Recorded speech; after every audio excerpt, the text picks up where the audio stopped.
Inilunsad na ng Teacher Education Council ang Teacher Education Roadmap nito hanggang 2035. Ano nga ba ang laman nito at paano ito makakatulong sa ating mga guro at education system? Yan ang ulat ni Noel Talakay. Quality Filipino educators ng bansa. Ito ang vision ng Teachers Education Council o TEC.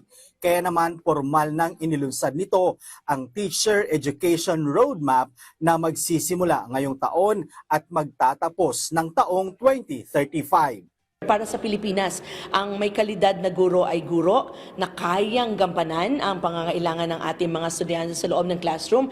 Kaya nilang dumiskarte sa pangangailangan ng classroom. Ang TEC ay alinsunod din sa mga top priority ng National Development Plan ng Marcos Jr. Administration. Mayroon itong tatlong milestone. Una, foundation mula sa taong 2025 hanggang 2027. Pangalawa, mainstreaming para sa taong 2028 to 2030.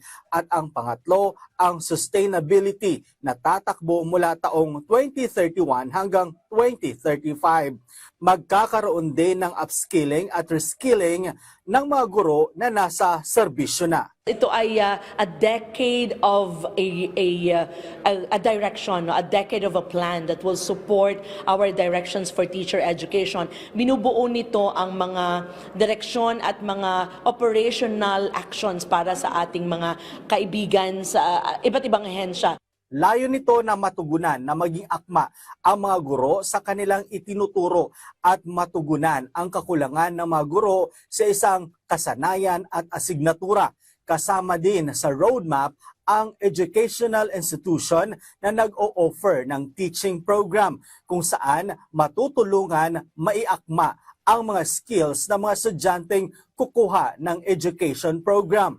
Ang mga guro natin, they can see ano ba ang direksyon ng gobyerno, anong pinopondohan ng gobyerno, ano ang mga programa ng gobyerno para sa kanila sa loob ng 10 taon. Ang TEC ay isang attached agency ng Department of Education o DepEd, isang research body ng ahensya na makakapagbigay ng data-driven recommendation para sa mga training and palisiya para sa development ng mga private at public teacher ng bansa.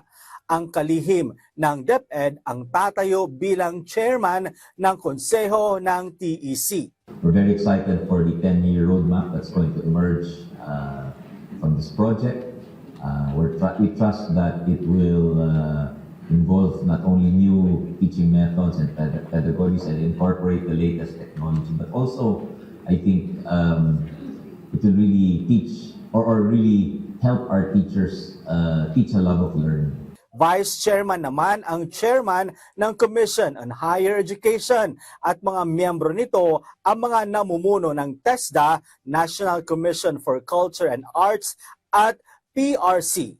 Noel Talakay para sa Pambansang TV sa Bagong Pilipinas.